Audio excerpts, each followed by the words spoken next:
they also talked about wanting strong matchups that will allow and enable some early action from Xmithy.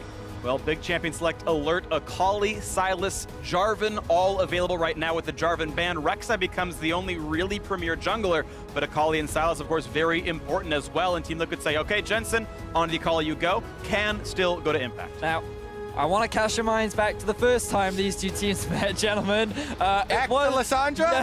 Is that what you're referring to? I believe that is what Cap said after he found a solo kill onto Jensen with the Silas up against his Akali. And Caps has demonstrated both sides of the matchup and his proficiency in them, whereas Jensen, during the group stages, struggled on both sides of the matchup. Seeing the lock-in, I am proud of Jensen and Team Liquid to be able to have the confidence to take this again, but I am also a bit cautious, a wee bit cautious. Now, some of those adaptations you're talking about Caps displaying may have, been some of the learnings and takeaways for Team Liquid. The Conqueror rune change, the build change.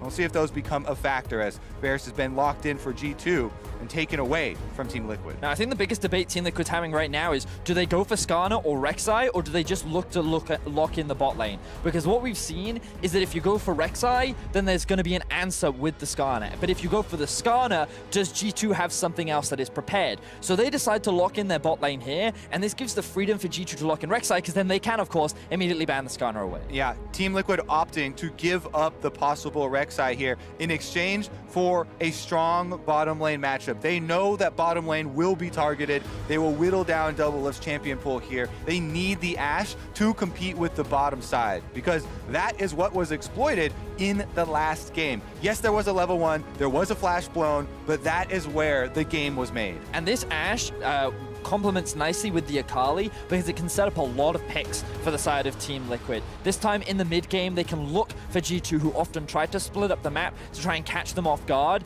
and see if there are windows where they can find these kills and claw control over the game. Two other points that matter here, of course, you've got desync jungle picks, so G2 can keep banning away junglers on one side. Team Liquid, of course, can start pushing away supports from Mickey X. The other one is we talked about how tracking Jankos and stopping those early ganks would be important. Ashe can do that outside of the jungle role with Hawkshot, try to track the Rek'Sai, say, okay, she's top side, we're okay to play aggressive bottom side. Has to be a recall and a 20-minute walk till we're in danger down here, and it gives some extra room for Teal to play around. Can confirm, Hawkshot, one of the most annoying abilities for junglers to deal with.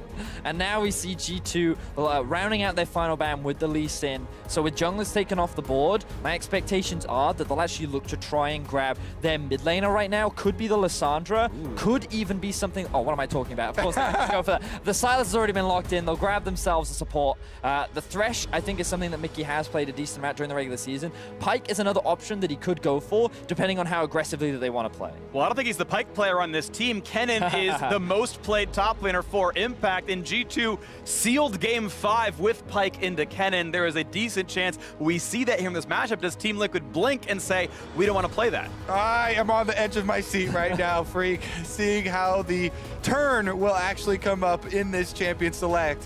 What will Team Liquid answer with? They have to blind for Impact.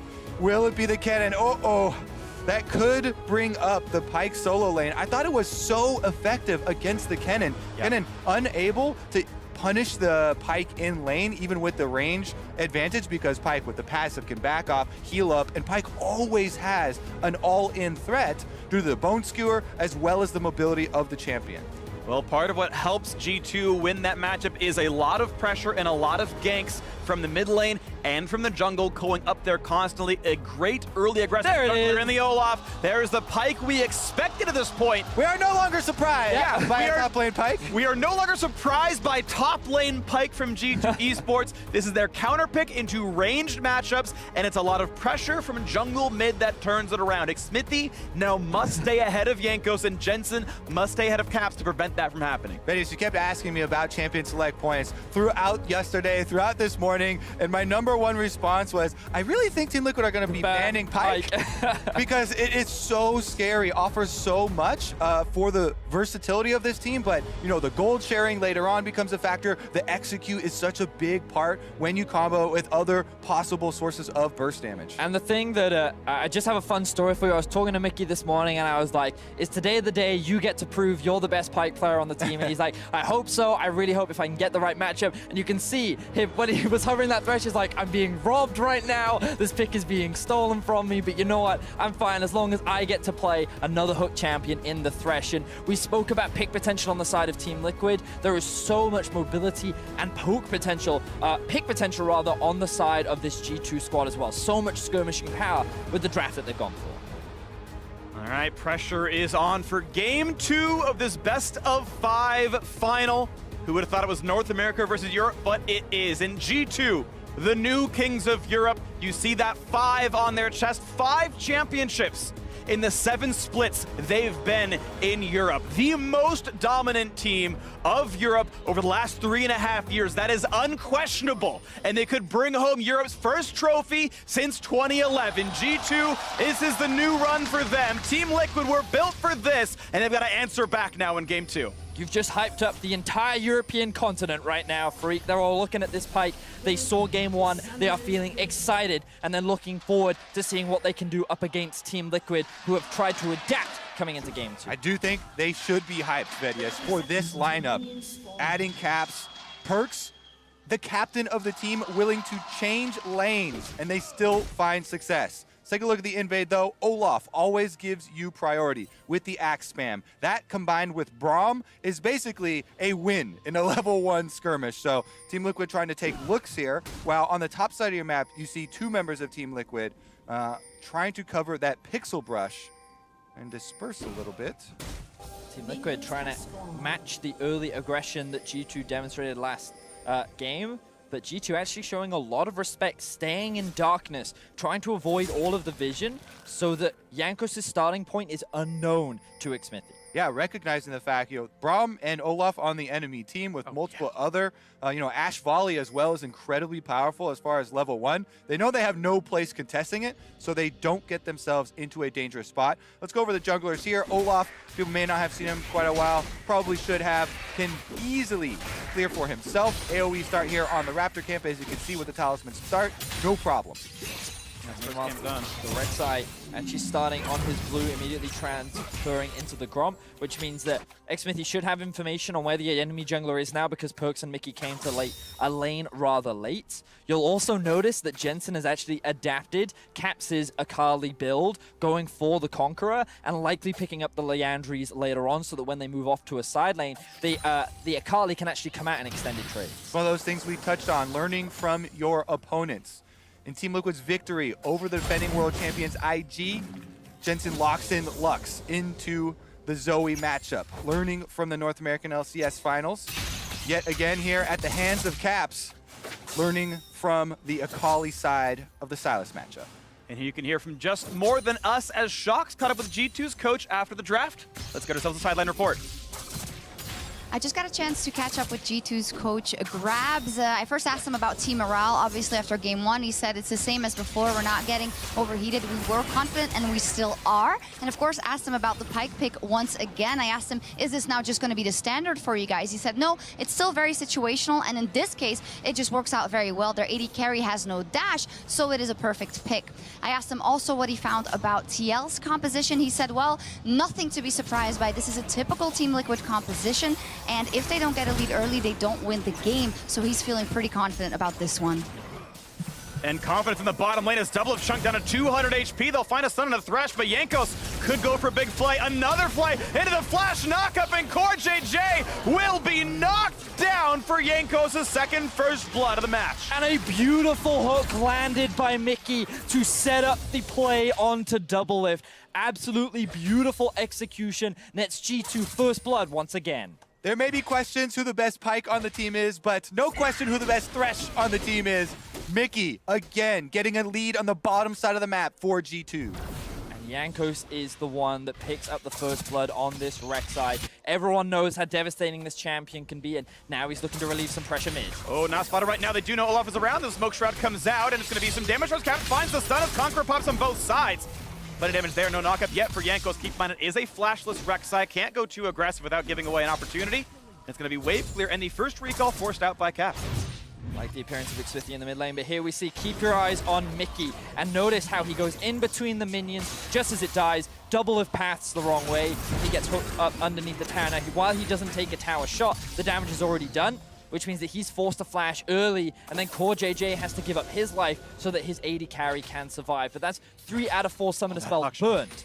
Which means that Jankos could look for a potential play once again bot lane. Now Jensen's got to be careful as well. Not going to hit just yet, but we know Caps can try to find something. Looks for the stun, not getting it yet. Now the rest of the squad is here. 3-on-3 as now Perkz is over the wall. This is a fight that G2 might win. Looking at Jankos, he's flashless, and Jensen is on the board. But now it's towards Core JJ. He will be shut down as well as G2 answer back. Yep, 1 kill for Jensen on the Akali. 1 kill for Silas on the for G2. And it is Caps that ends up picking that one up in the mid lane, but in that situation, TL knew, or expected rather, this play to come out. They had 3 people, although moving towards this mid lane position, and they knew that the Rek'Sai had no flash, so he was the immediate target focus, and in the early game, he's very squishy, so they were able to come out on top. What they weren't expecting was the arrival of Perkz, and that extra member, that extra bit of damage, enabled G2 to turn it into a 1-4. All right, let's take another look at it. Jankos on the Rek'Sai, still staying underground, so he does get the pings to see that Smithy and Core JJ are arriving. And Core JJ makes the dash in to start the action here, and Team Liquid immediately turn on Jankos. They get the first kill, but on the same token, yes, the Rek'Sai doesn't have a flash because he went bottom side and killed the Braum, taking the Braum's flash as well, so Core JJ also no way out of the fight, and mid laners both get kills. And notice how Mickey did not use his lantern to actually try and save Jankos. He made the decision in the moment to try and bring Perkz into the fight because he realized my jungler is already gone. Rather than try and save him, let's redeem this situation. So I'd much rather have more damage than try and save a lost ball. And that's going to be over the wall for Jankos. G2 knowing all about redemption. It's been good for them so far over time. Now a fight towards Perkz, and what a great lantern there. I do want to point out that Jensen has yet to back. He's still holding on to his teleport, landing as long as he can for a later, bigger power spike. There is finally the item coming through. That is a Cutlass in, and he has better items so far than Caps in his mid lane. And despite the extra kill for G2, because of the Kennen on the top side with Klepto, you can see that Team Liquid actually slightly more gold still. A lot of it is focused on that Kennen matchup, though.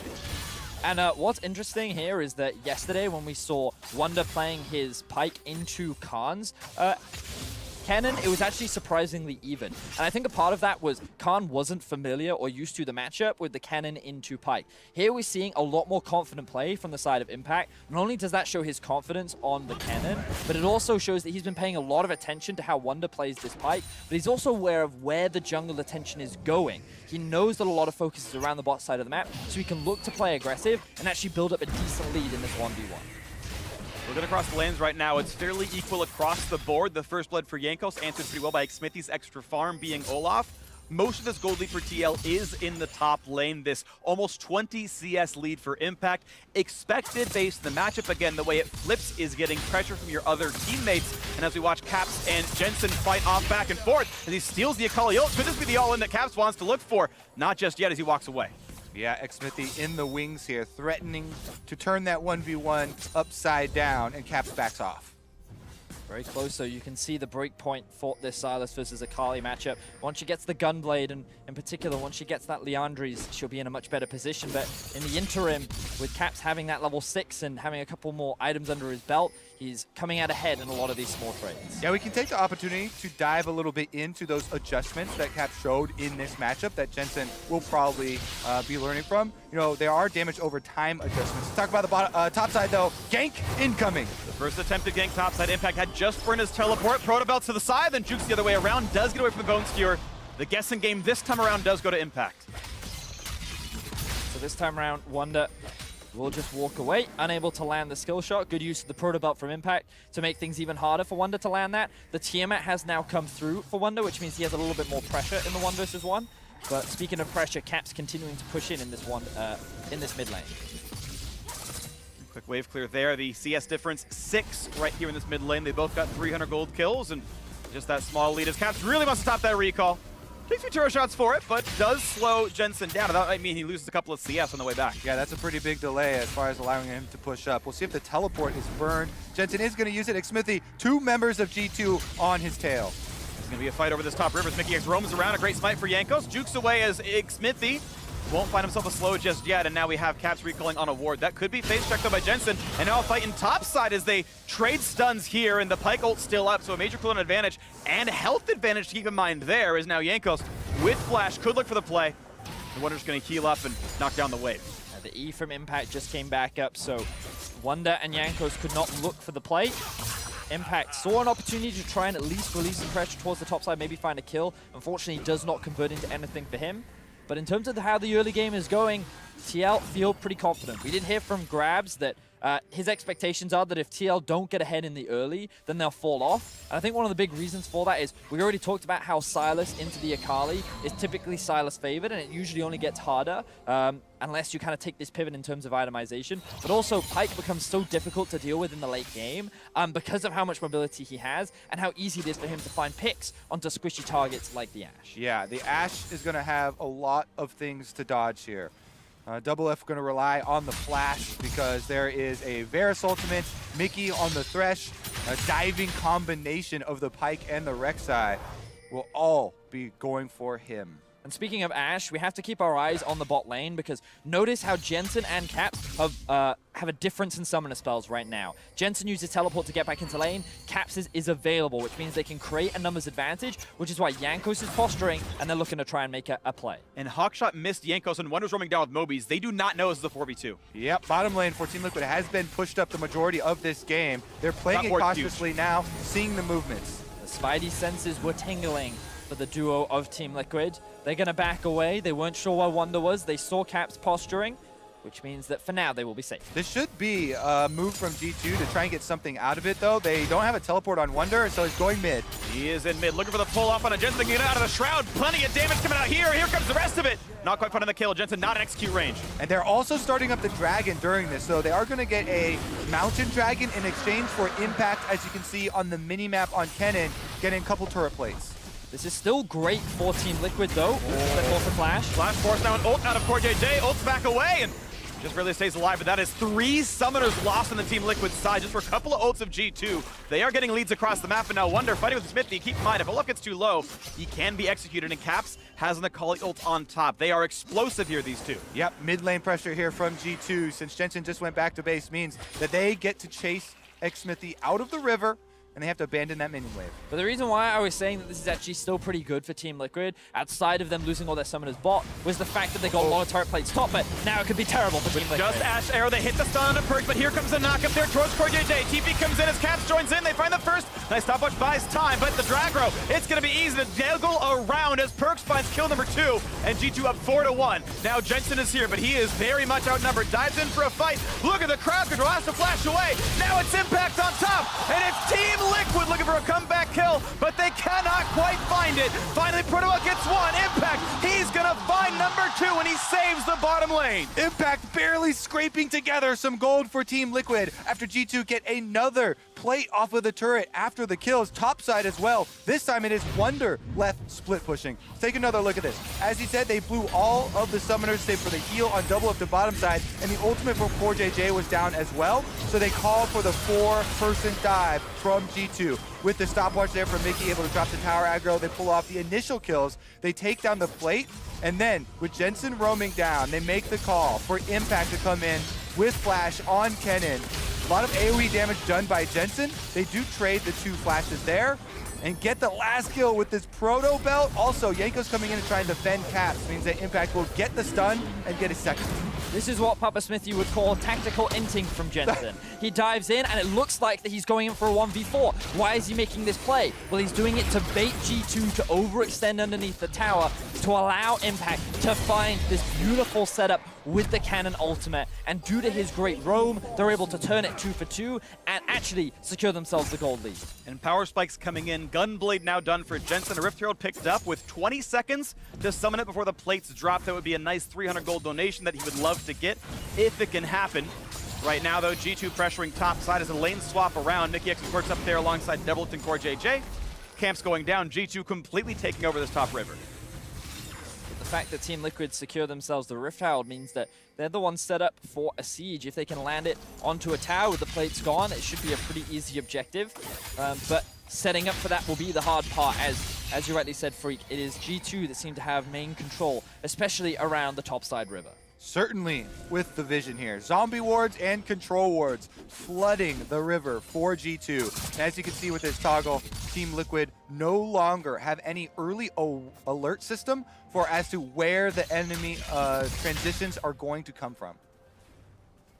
Look at the next big play. As Caps is the one to pressure in the mid lane pretty easily. Has nice mana regen thanks to his lost chapter, and off he goes around the map. Wonder roaming around quickly again, has Moby Boots, able to shove the wave in with his Tiamat, look for mid, then come back to bot lane before anything is lost. This turret is low. That is what TL had done in their 2-on-2, but there will not be any minis lost in the turret. I want to point out that Team Liquid's gold lead still is all on Impact. He basically has a over 2,000 gold advantage over his lane opponent.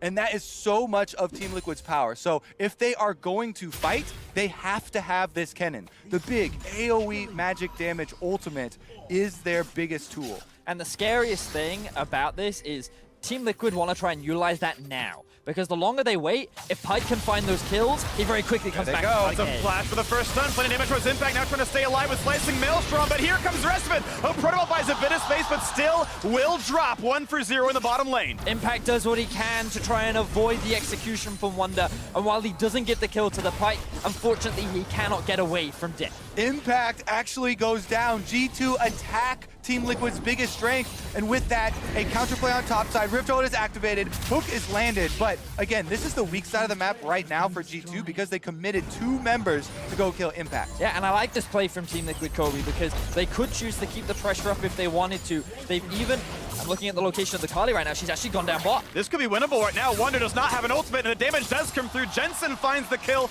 on the push as Yanko's too far away to help.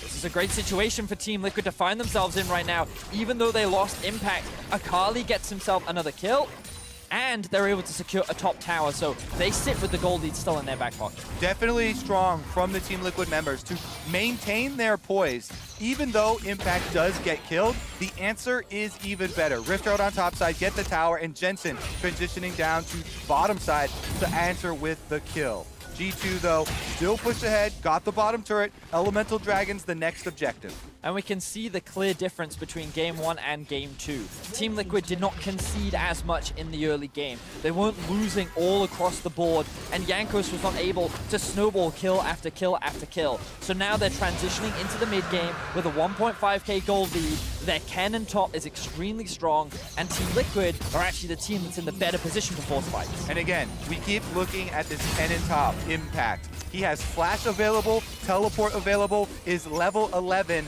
with the Proto Belt. There is so much power here for Team Liquid. The big AoE team fights have been what they have relied on throughout the history of this team. If that is going to get them back into this series, it could be a very critical mid-game play. And you look at the individual contributors here for TL, Impact and Jensen are the gold leaders of the game. It's now the TL solos in the driver's seat. Yankos with his couple of kills actually has a lot of the share of G2's money, and now we look at mid-pressure. Ash arrow used under the turret, and Core JJ takes it up as Flash comes down. Looking for the crystal arrow, finds one back, but not someone in range as the turret stays alive. Core JJ flashing to jump in to save Doublelift's life there as Doublelift flashes out. Big play there from G2 to get a lot of summoner spells and cooldowns. However, they don't come away with the kill. Jensen on the outside is Akali, gonna throw down the Shroud. Also a bit of luck there for Doublelift because Wonder was not close enough to land that execute. It came out a little bit delayed, which means Doublelift had time to flash out of that situation, but that could have been his death. Would he have been a little bit slower? There are definitely a lot of very scary pick tools on the side of G2. Now that there are no flashes on the Ashe or Braum, the Rek'Sai, the Varus, the Pike, all very threatening. Another Lantern here from Mickey is going to save Perks without the need of any summoners. And look at the two side lanes right now. You can see that Caps has actually pushed in towards the top side and was going up against Impact. Impact kind of postured for a potential 1 versus 1, decided not to go for it because of the positioning of the wave. But as an answer to losing pressure on one side lane, they've gained it in the other. Jensen knows that he can win the 1v1 against Wonder, so they've kept him in this side lane to match up against the Pyke, and Wonder is forced to play on the defensive. He can't look for as many roams as he was doing prior in this game. Smithy back towards the mid lane. Akali waiting and try brush down there as it's a defensive wave caught up by Caps with Jankos near him as well as you look around the mini-map. It is G2 forced to be on their side of the river. TL up in gold and up in pressure. Knocking on some of these wards here and trying to get some of this control back. Game 2 a lot closer than Game 1. It was nearly over by this point in the first one. Good to see some signs of life for the North American squad. Yeah, and there's so many ways that these team fights can look. Because of the versatility of these champions, a lot of this is going to be about protecting your flanks with vision. Like Smithy does get hooked in, but it's not going to be a dangerous area because Team Liquid have been able to carve out an area around the mid lane here with a little bit of true sight. The thing I'm most scared of for Team Liquid is this Pyke. If he finds himself 1 kill, remember that he shares that gold with the rest of his team. So not only does he come back into the game, but his allies only continue to get stronger. There's CG right now. Demolish is on plenty of damage, finding a stun onto the support. But again, the ult comes across, stopping TL, pushing them back. Now where they're being engaged, he's exhausted. He's taking a lot of damage. Impact's going to try for the play. He's already burned the flash, but he can't get into the opposing lineup and will not find a single stun. A clean disengage for G2. They actually tried to set up that dive onto Team Liquid. Incredibly dangerous thing to do, especially against the cannon, but Mickey coming out clutch once again. Wonder looking for an execute, but again, not quite reaching the threshold to find that kill onto Team Liquid. Yeah, G2 poking around, getting some harassment down. They do burn the flash off of Kennen, which is huge.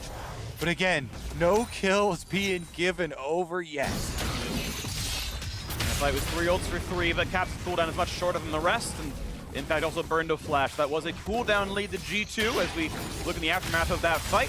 Turret stays alive, and they both go back to clearing their camps here. Waiting as stopwatches come in, and the beginning of Azonia's hourglass here for Impact. Mickey X here. The exhaust is critical in dealing with impact on the Kennen. Also, the flays backward to deny Kennen those initiations are what will mean the difference in these team fights, whether G2 gets caught in the big electrical storm or not. Right now, they have a pretty good flash advantage there with Perks having his own, and the access to the Lantern has made a big difference. I completely agree with you as well, Kobe. I think that how each team executes upon these fights will be so crucial in how this game plays out as the Enchanted Crystal Arrow lands. Cordy takes it and burns the cleanse to get away from this one, but that is still a great Enchanted Crystal Arrow as one turret does fall. Now the hook into his impact. They try to burn him down. He gets a stopwatch off, but not the slicing maelstrom. Here comes the engage. It's all about Olaf, and it's about Akali. Wonder finds the first on impact. It's a 1-for-1 so far to the back line. Jensen finds a second. Smithy is low, but the team able to push forward. Team Liquid lose the turret. They win the fight. Now it's time for round 2. Jensen is low, cannot find the kill. It is Caps who says he can get the kill and sends him back to Lissandra. It's 3v3 now in this fight as the channel comes in. Look for the pull. G2 get kill number 3 and number 4.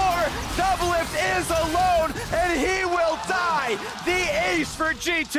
It all came down to execution in the end. Things were looking so good for Team Liquid at the start of that fight, but the longer it went on, the better it was for G2. Caps comes up clutch. He gets the turnaround for G2. He finds the triple kill, and they walk away the victors. It was all the re-stealth from Caps and Wonder after the team fight, going to their control ward and pulling the surprise attack. Here's another look at the secondary initiation. Impact with the Zonia does deny the execute, and Smithy goes in on Olaf to create some room for Jensen, who flashes over to finish the kill onto Perks. At this point, Team Liquid split, and they lose track of Wonder and Caps.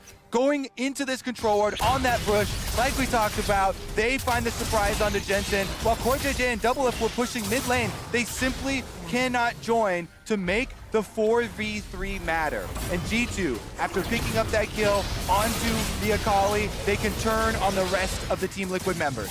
And now a play towards Wunder at very low health. He's going to find a stun on the one side. And without the Lantern, purchase an option, but no. Puts the ult down, able to walk away. And Wunder, regen 70% of damage taken. He's back to fighting shape right now as G2 looks to fight more. Kennen is sitting in the bot lane. He does have his teleport and the ultimate available. Looking for potential flank wards on the minimap, but currently there are none. TL choose to disengage, and both teams just continuing to posture. I think you hit the nail on the head, Kobe. That decision-making from TL in that moment, if they'd all just committed to either going for the mid tower or grouping in the river, maybe that fight could have gone in their favor, but the split decision, G2 was immediate to capitalize on, and they were able to get the outplay. Top side. Looking for Caps. He does have the Akali ult under his wing, so he can get really, really far. TP now comes in for the squad. Look how much damage he gets towards Jensen. Nearly picks up the kill, and the reinforcements are in. A stopwatch burn, and in goes Kennen, trying to turn it around. 1 for 0, make it a 1 for 1. If Wunder is now dead. Xmithy trying to stay alive with the kills. Just come through fast and furious. G2 win yet another team fight. And Baron is standing right here, prime for G2 to force right now. They already have plenty of wards down. They're going to go straight for it. Claps has arrived. 7 kills on the Silas, takes the better of the matchup. And look at this, a 2,000 gold lead. Baron of formality. Team Liquid will only knock down an outer turret. G2 will not be stopped this close to the championship. Things were so close between these two teams. Ooh, Caps, he's looking for Cold JJ. He's going to get that kill. I pretty much guarantee it. Braum running for his life, but he's going to fall as well. Make that kill number 8. Yep. Core JJ stays around to finish off the turret for Team Liquid, trying to get something back for themselves. Wow. G2 now with the Baron buff. 20k damage done in this game by Caps. Ooh, will he spot double lift though? Looks like he's not going to go for it. Doesn't have vision on the enemy side. Yankus will steal away some of these camps, but that top lane play snowballed out of control for Team Liquid so quickly. We're going to have a quick look back at it. Notice how quickly Cap steals away the Akali ultimate, but also notice that Jensen doesn't have his ulti as well. So the moment that the TP comes in, Team Liquid realize they have to disengage. If they can get the Kennen in, maybe they can turn it around, but it's already a 3 versus 2 by the time the Kennen shows up. Yep, G2 also had Jankos en route on the way to the top side. And G2 now wearing the Baron buff will siege on mid lane. Next wave is going to be a tremendous amount of damage. Bottom side is held by Wunder with his own Baron buff, taking down the secondary turret. And an AP Braum ult is pretty decent damage. Double if dropped about 2/3. Regening up now. This mid turret going to be taking a lot of damage now as well. And Team Liquid unable to defend that one. As now the arrow comes in, barely dodged away by Jensen. That could have been a kill picked up as the Shroud was already down. Team Liquid maybe look to re-engage. Rek'Sai is in the bottom lane, but they're going to find a hook from Wunder as well. And TL cannot find any such engage. So G2 just playing on 2 lanes right now. They've secured both the tier 2s in bot and mid. And a lot of ultimates are still available on both sides. TL, they don't want to take the gamble right now. They're just trying to wave kid, just trying to buy time and wait for that small mistake to come out from G2 that they can then try to capitalize on. Predator burn for Xmithy doesn't do much of anything as the mid lane clear is now the objective for Team Liquid, trying to weather this 90 seconds of Baron buff remaining. Still 3 waves to go on each of these lanes though, and G2 could absolutely, if they play their cards right, knock down an inhibitor turret. Gold lead 5,500. They've got more to do. Look at how quickly Wunder moves between the 2 lanes, going from bot to mid, utilizing the camouflage from his W and the mobility boots helps change the numbers so that G2 always have the threat for 5-man in the event that TL tried to fight. Another attempt right now is pretty good damage comes out of Caps, but able to walk away, not getting caught just yet, waiting for what could be an engage at a TL. This turret chunked lower and lower. 2 more cannon shots will knock it down. And right now looking at the bottom side, a nice stun, and Wunder kites away. Now is this the attempt for impact? They find a slow. They find almost the stun, and Yanko's gonna burn the stopwatch. This could be the team fight. In they go as he's still slicing Maelstrom! And it is just that, slicing up Team Liquid. And suddenly it's 1 versus the world, and he cannot stop it. A clean ace, and even as fast as the last one. G2 looking at a sub 30-minute win, and they are a single game away from Europe's first ever MSI trophy. G2, the kings of Europe, about to be the kings of the world. The early game was so much closer in this second game. Team Liquid were in a very good position. Impact on this Kennen was so strong. but in that one single fight where they could have swung it in their favor, unfortunately, they couldn't turn it into a big enough lead. G2 did a really good job utilizing all of the possible tools they have to pick off members of Team Liquid. Over and over in the mid lane, they burn through summoner spells. They throw out the Sylas ultimate over and over, stealing Ash arrows, getting all these cooldowns, and then they capitalize on it. They capitalize on it. G2 doing amazing so far. So for more on how G2 brought us to match point, let's check in with Shox, Azael, and Raz in Taipei. Thank you very much, guys. Indeed, it is now a 2-0 for G2 Esports over Team Liquid. This game did look a bit different, I should say, from the very beginning from Team Liquid. Of course, that game one went way too quick in the beginning, and I do think they chose a different approach in this one. Yeah, right off the bat, Team Liquid goes with a lot of lane priority and specifically moving towards the Olaf, which has been a great contested pick in between. I'm looking towards Jankos and Xmithie here. And then just looking towards the bottom side of the map, they have great ability to kite back from Rek'Sai. So I was certainly concerned with Rek'Sai later on in the game and trying to find any skirmishes. Yeah, I mean, I think one of the things I did like in this TL draft, that there was more ability to start fights, right? You know, when you looked at game number one, it was so much about scaling, so much about sitting back. In this game, they had the ability to start fights with the Ash Arrow. There's more ability to be proactive for Jensen. Impact can start fights with these flanks on Kennen. And at the end of the day, I think they had the tools. G2 was just better at the critical moments. Yeah, I think that showed as the game went on. However, what I do find positive about Team Liquid is in the early parts of the game, they kind of rolled over and died in game one. This time around, I feel like they did want to put more emphasis in starting to turn around the fights and not just go quietly into the night, which is a positive. But as you said, unfortunately, G2 just had so many good counters. And I have to give so much credit, I think, honestly, to Mickey forcing out the flash and the summoners from the bottom lane prior to this play, then starts off the dive with a hook on double lift, making it very easy. But this counterpunch was critical for TL staying in the game. A wonderful turn, and for Impact to come through the lane here, had no idea he was coming through. They saw Jensen coming in very quickly, so they thought they can burn him out quickly. Wonderful play to get a double kill on Impact and set the tone for the rest of the game. Yeah, and you immediately see how this game is going to play out. And I think immediately you also see Impact has the capability to do that time and time again. He is fantastic on that Kennen. Akali's getting pretty fed. It looked good. So where did it go wrong for TL?